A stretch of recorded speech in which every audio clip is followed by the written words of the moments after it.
Salam sejahtera Malaysia, denyut nadi suara rakyat bergema di channel ini. Terima kasih kerana terus bersama dalam channel ini untuk mendapatkan berita terbaru setiap hari. Sila tekan butang subscribe, like dan share. Malaysia kita punya, cintai Malaysiaku, kita jaga kita. Kita akan mulakan berita terbaru daripada channel ini. Tekan butang subscribe, like dan share.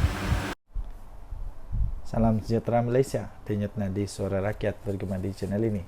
Ada juga kebenarannya bila kawan saya kata PAS ni pelik sikit. Kalau dia buat tidak salah. Kalau dia buat tidak salah, malah nanti dia akan keluarkan banyak dalil lah, banyak macam lah. Dia akan keluarkan dalilnya, dia akan buat macam-macam lah, ya, macam-macam. Tapi kalau orang lain buat, semuanya salah. Semua salah, tak ada yang betul kalau orang lain buat. Tapi kalau dia buat, mesti ada dalilnya. Anda setuju kah dengan kawan saya punya kata itu? Kadang-kadang ada benarnya. Termasuk satu ni lah. Waktu DAP bersama dengan PAS, okey je. Nama itu waktu itu kalau saya silap nama dia Pakatan Rakyat.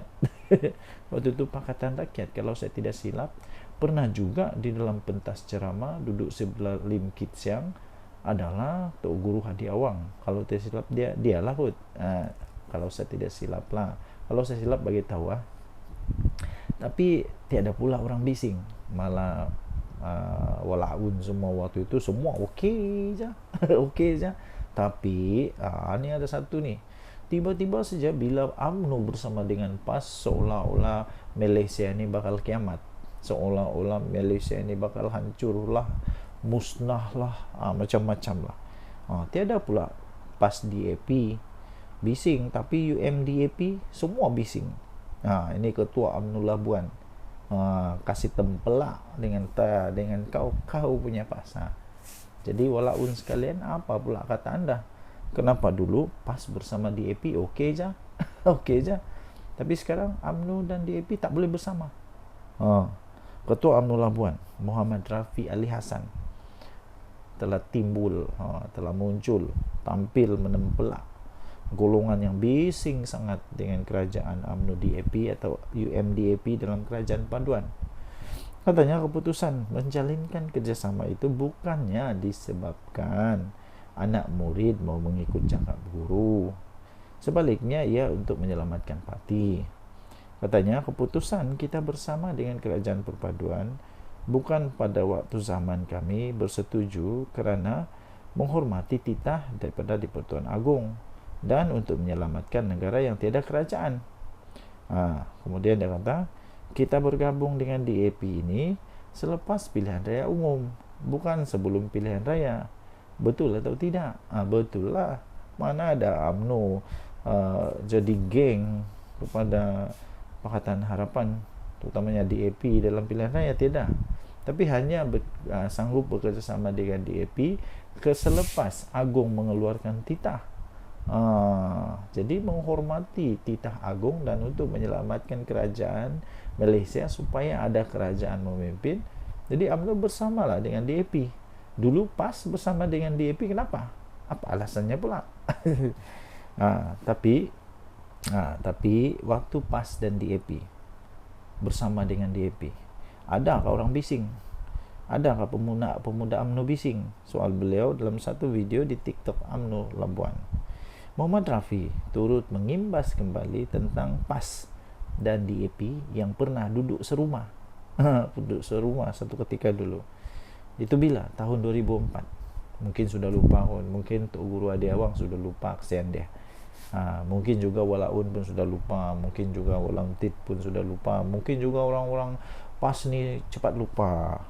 2004 sudah lama. Tahun 2004, 2008 PAS duduk satu rumah dengan DAP, tidur satu bantal, susun strategi mau kalahkan UMNO Barisan Nasional. Ada orang bising? Ada keluar perkataan PAS DAP? Tak ada.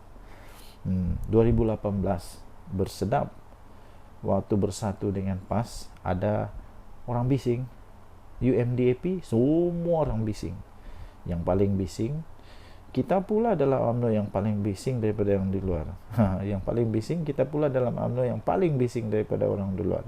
Tempelak beliau lagi. Jadi tuan-tuan dan puan-puan yang dihormati sekalian, itulah yang terjadi. Sila tinggalkan komen untuk mendapatkan berita atau cerita lengkap tentang ini. Anda boleh masuk di dalam harapandaily.com. 22 Julai tajuk dia,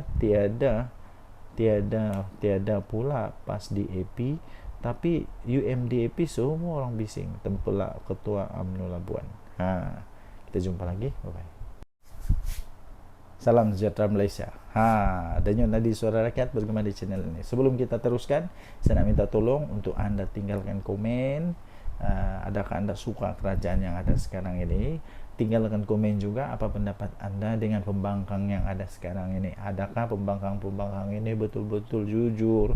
Adakah pembangkang ini betul-betul ikhlas hatinya? Adakah mereka betul-betul orang kata suci, murni, mulus, tak ada dosa dan sebagainya? Anda boleh tinggalkan komen anda, tapi janganlah mengutuk-ngutuk ya, jangan memfitnah, jangan mengutuk, jangan juga keluarkan kata-kata yang tak baik. Anda boleh komen. Okey, so terbaru ada satu pendedahan yang cukup dahsyat. Ini cukup dahsyat. Saya fikir pemimpin PN ini akan bingung, pening kepala jugalah. Saya biasalah, siapa yang nak masuk politik, mau tidak mau kamu akan jadi sasaran, akan jadi sasaran kepada paparazi. Dulu paparazinya hanya wartawan tahu. Sekarang paparazinya bukan hanya wartawan, malah seluruh netizen akan jadi paparazi. Malah paparazi dari netizen itu lebih hebat. Kadang-kadang lebih hebat daripada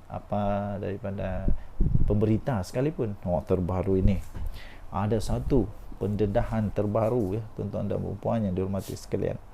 Kereta hebat betul. Tapi sebelum itu saya mau tanyalah, apa ini maksud zuhud ini? Apa maksud zuhud ini? Sampai saya pun tidak tahu apa ini zuhud. Maklumlah, saya ni budak baru belajar, jadi ada istilah-istilah yang tidak pernah dengar. Contoh yang saya pernah dengar ni zuhud. Apa ini zuhud? ZUHUD, zuhud. Ramai teruja lihat koleksi kenderaan zuhud pemimpin PN ini. Ini daripada harapandaily.com. Tarik dia 23 Julai. Ini dia. Gambar dia. Cantik gila kereta ni. Kereta Ford. Tular sejumlah banyak ni, sejumlah koleksi kenderaan bukan kelas maharin yang dikaitkan dengan seorang pemimpin Perikatan Nasional. Keupayaan pemimpin berkenaan dalam memiliki kenderaan-kenderaan terbabit telah mengundang persoalan, sehingga ada yang mengaitkan dengan Suruhanjaya Pencegahan Rasuah Malaysia SPRM. Menurut perkongsian daripada seorang pengguna X, dulunya Twitter, sekarang X, iaitu @Saiful ADN, dapat dilihat kereta dan motosikal berkuasa tinggi itu yang juga memiliki nombor pendaftaran kenderaan yang cukup istimewa. Gambarnya ini. Itu. Semakan daripada Harapan Daily mendapati bagi model motosikal otomatik AT di bawah siri Honda X ADV yang terpampang di media sosial itu, harganya itu bermula daripada RM63.299. Ini bukan motosikal kelas maharin. Mungkin dia ada business code. Susulan itu rata-rata menyindir sikap zuhud pemimpin berkenaan, malah mencadangkan penduduk di negeri yang dikuasai PN itu bersepakat membaca doa kunut nazilah. Tidak kurang juga yang secara sinis berkongsi gambar penyokong pembangkang yang umum di Lalualaun hanya mampu menunggang motosikal kapcai sambal menjual akhbar rasmi PAS Haraka. Salam sejahtera Malaysia. Masih lagi misteri sampai sekarang ya, tuan-tuan dan puan-puan. Apa sebenarnya yang terjadi di antara PAS dengan Mat Sabu? Sebab Mat Sabu kan dulu orang kuat PAS. Kenapa dia sanggup untuk tinggalkan PAS dan kemudian dia tubuhkan parti yang disebut sebagai Parti Amanah? Jadi ramai orang nak tahulah apa sebenarnya yang berlaku, apa rahasia di sebaliknya. Mungkin Anda tahu salah satu rahasia itu, Anda boleh tinggalkan di ruang komen. Apa sebenarnya terjadi di antara PAS dan Mat Sabu, Menteri Pertanian kita sekarang? Apa sebenarnya yang terjadi? Dan sekarang ini ada satu artikel yang saya ingin kongsikan kepada Anda. Tajuknya, Tinggalkan PAS dan Mewujudkan Amanah, Langkah Bijak Mat Sabu, 23 Julai 2024, oleh Akmal Manaf. Seorang tiktokers yang dikenali sebagai Abang Botak menyifatkan tindakan Presiden Amanah Datuk Seri Muhammad Sabu meninggalkan PAS pada satu ketika dahulu sebagai keputusan yang tepat lagi bijaksana. Ini kerana katanya pencapaian demi pencapaian yang telah ditunjukkan oleh Muhammad, atau lebih dikenali sebagai Abang Mat, dalam mengemudi kementeriannya, yaitu Kementerian Pertanian dan Keterjaminan Makanan KPKM. Kata TikTok itu memang berbaloi guys. Satu keputusan besar yang diambil oleh Abang Mat satu ketika dulu untuk meninggalkan parti PAS dan mewujudkan parti Amanah adalah keputusan yang amat bijak dan tepat sekali. Adakah Anda setuju dengan kalimat itu? Jika Anda setuju, Anda tinggalkan komen. Bagus juga lah. Abang Mat yang menjadi Menteri Pertanian dan Keterjaminan Makanan pada hari ini telah pun menampakkan hasil yang cukup baik dan memberi manfaat kepada seluruh rakyat Malaysia ketika kita memerlukan seorang pemimpin yang telus dan bekerja kuat. Jadi harap-harap lepas ni Mat Sabu dapatlah ISO 14001 Bukan setakat orang Semenanjung saja mendapat manfaat daripada inisiatif KPKM ini, malahan rakyat Sabah turut mendapat limpahan dan merasa manfaat tersebut. Puji lelaki itu kepada Muhammad. Betul tak betul? Saya rasa betul. Saya orang Sabah, saya pun sendiri nampak bagaimana orang-orang petani-petani di Sabah mendapat manfaat daripada inisiatif kementerian daripada Mat Sabu. Memang terbaik. Malah dalam video yang sama, lelaki itu juga turut menyebut tentang gerak kerja daripada Muhammad yang juga adalah ahli parlimen dari Kutaraja itu. Katanya hari ini YB Mat Sabu menyatakan begitu optimis untuk mendapatkan dana tambahan bagi menambah baik sistem pengairan di jelapang padi di mana? Di Kota Belud, di Sabah tau. Di mana akan mencapai sasaran 10 tan pengeluaran padi, yang mana berlaku sekarang peningkatan 2 hingga 4 tan per hektar per musim. Dengan dana tambahan itu dapatlah diperluaskan lagi program SBB Smart Sawah. Ini yang telah terbukti hasilnya yang begitu memberansangkan.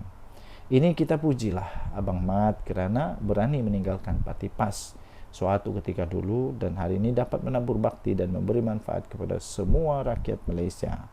Steady Abang Mat, salut, kata lelaki itu sebelum mengakhiri videonya. Saya setuju. Antara banyak-banyak yang saya setuju, ini saya setuju.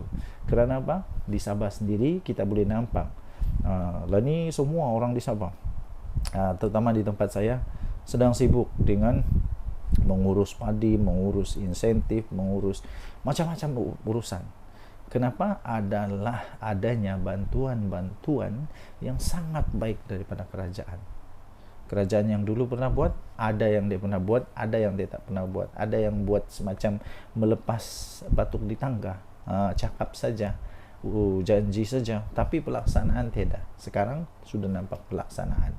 Denyut nadi suara rakyat bergema di channel ini. Jangan lupa tekan butang subscribe, like dan share. Malaysia kita punya, cintai Malaysiaku, kita jaga kita. Bye-bye. Salam sejahtera Malaysia. Denyut nadi suara rakyat bergema di channel ini. Tuan-tuan dan puan-puan yang dihormati sekalian, ada satu tajuk artikel berita yang cukup mengejutkan saya. Anda tinggalkan komen apa pendapat anda dengan tajuk berita ini, yaitu PAS sedang diperalatkan bersatu. Betulkah bersatu sedang memperalatkan PAS? Betulkah bersatu sedang tunggang PAS? Tapi kalau betul, takkanlah PAS tak sedar. takkanlah PAS terus membiarkan dia diperkalatkan oleh Bersatu untuk kepentingan politik Bersatu.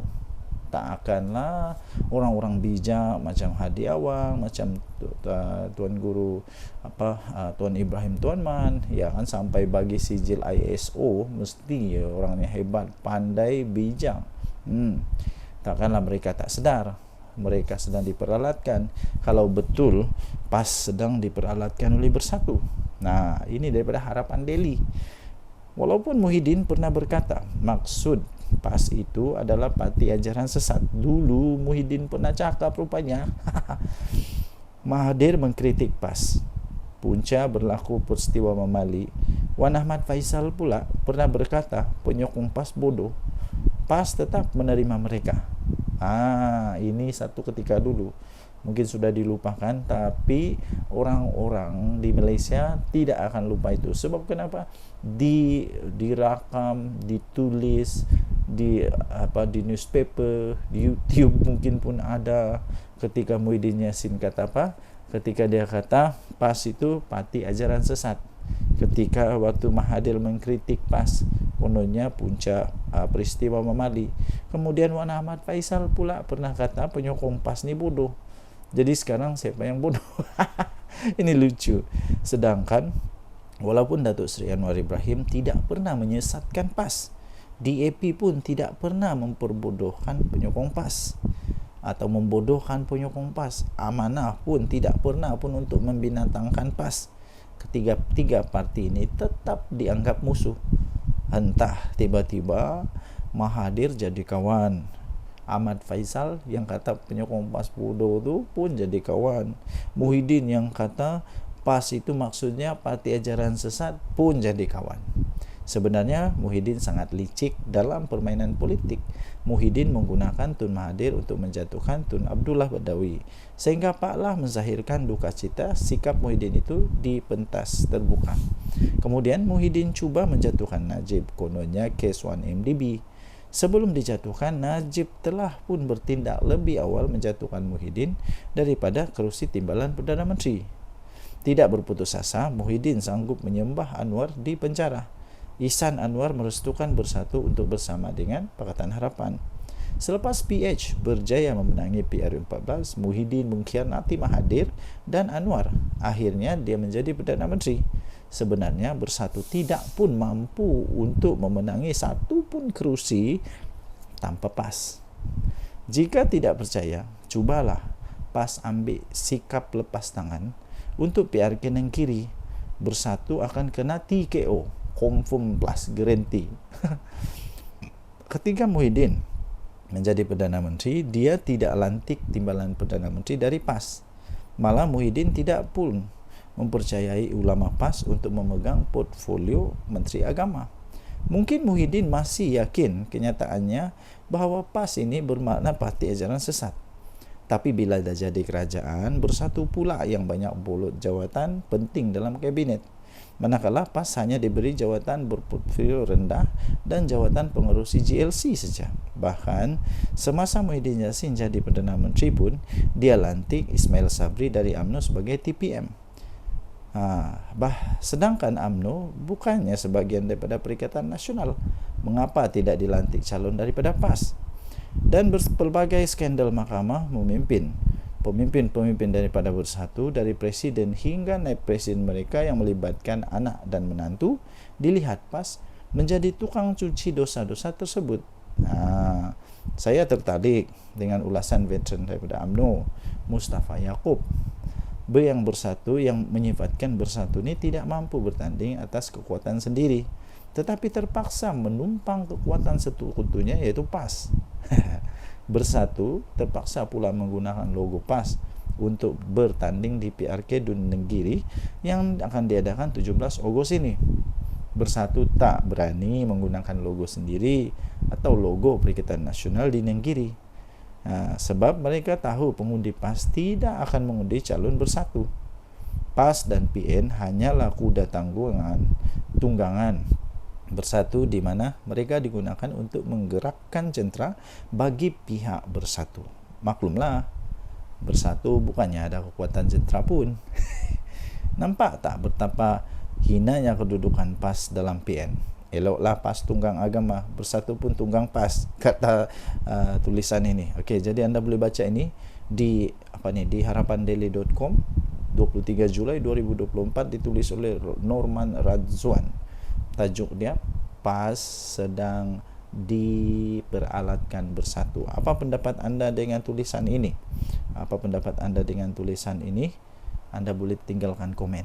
Denyut Nadir, Suara Rakyat, bergema di channel ini. Bye-bye.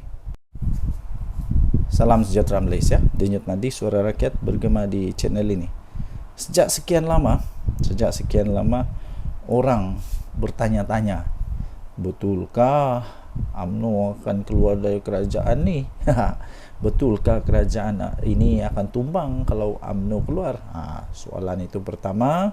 Betulkah UMNO mau keluar dari kerajaan? Betulkah Zahid Hamidi akan bawa semua MP dia, semua menteri dia letak jawatan dan jadi pembangkang? Betulkah? Yang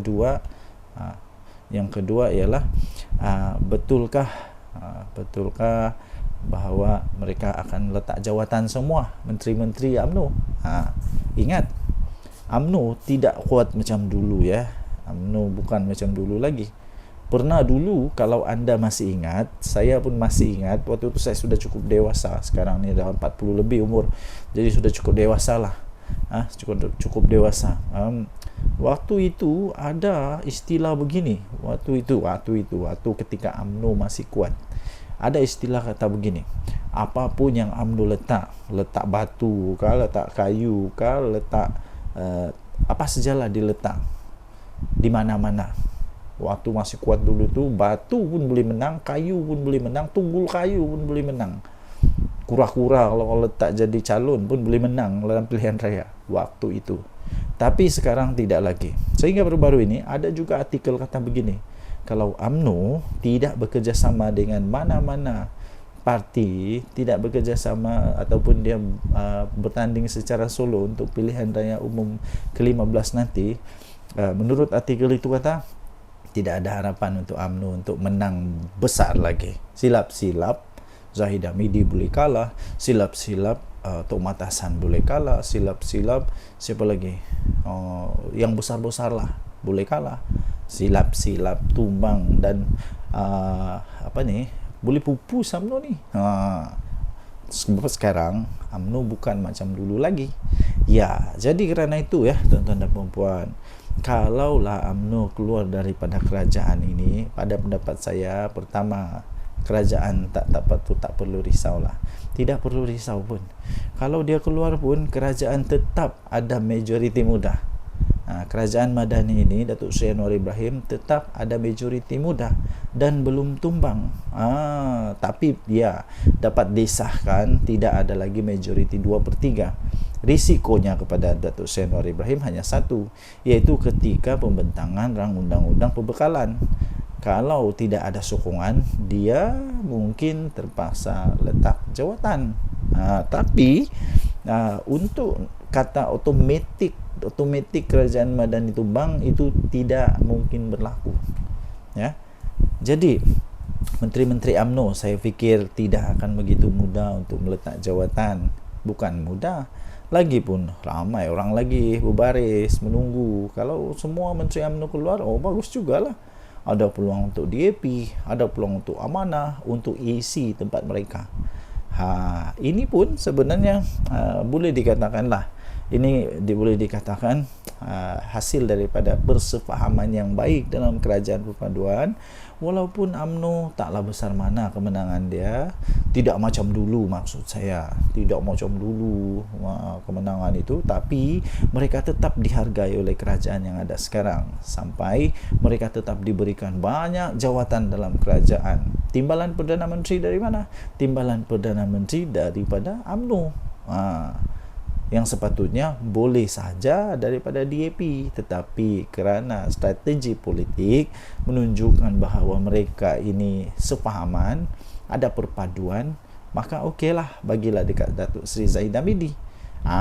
Jadi maksud kata begini, UMNO kena sentiasa ingat, bahawa mereka ada sekarang ini menjadi kuat semula, bolehlah dikatakan semakin mengorak langkah untuk menjadi kuat kerana mereka ada satu gabungan persefahaman politik dengan Pakatan Harapan, ya. Jadi hanya satu peluang untuk UMNO dapat menang, ialah dengan bekerjasama dengan Kerajaan Perpaduan, dengan Pakatan Harapan.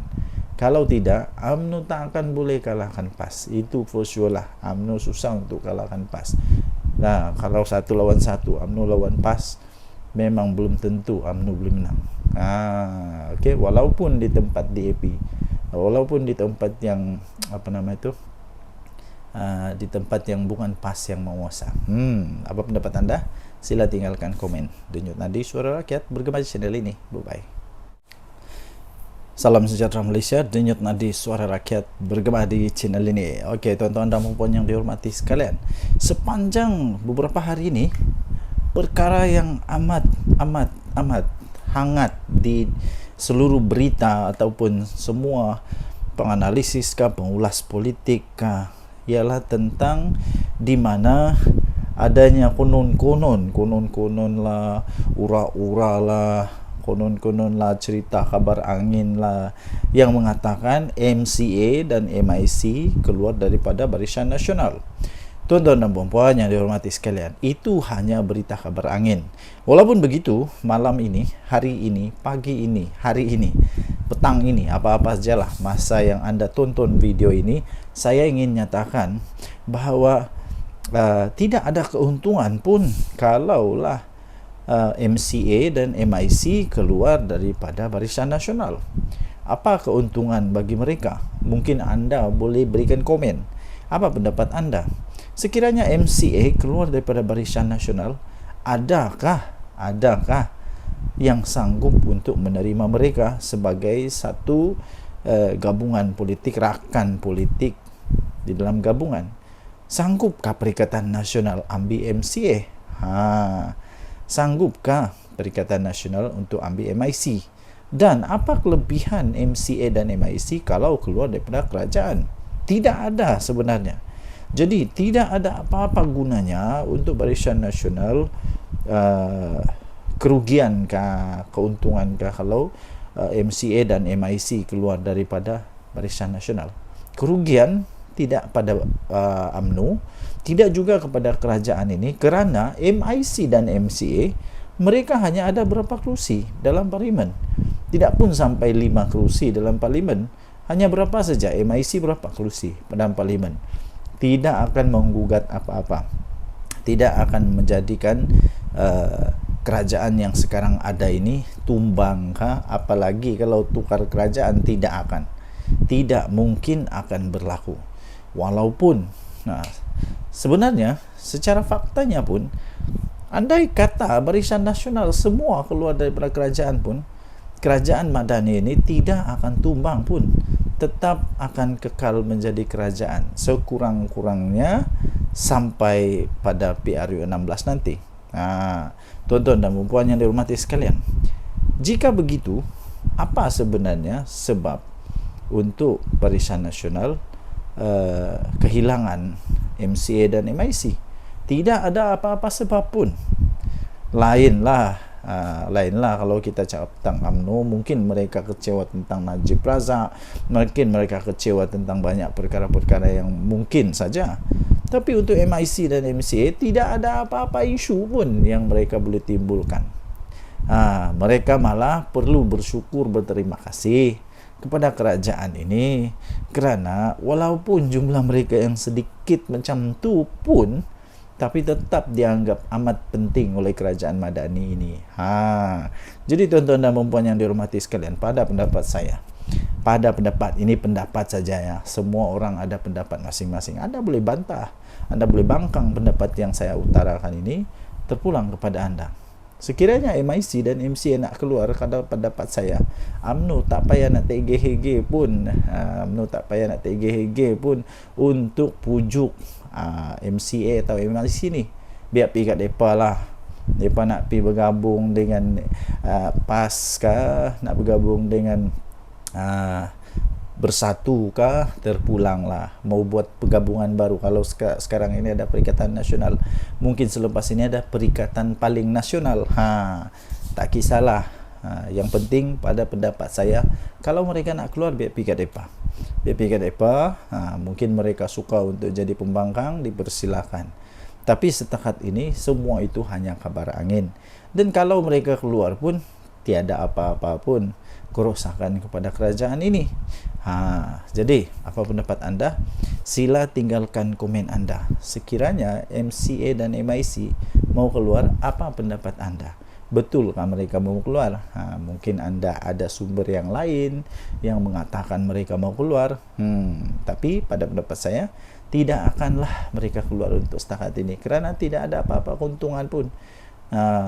Dan saya fikir UMNO tidak akan tergugat pun. UMNO tidak pun rasa kecil hati kalau mereka keluar.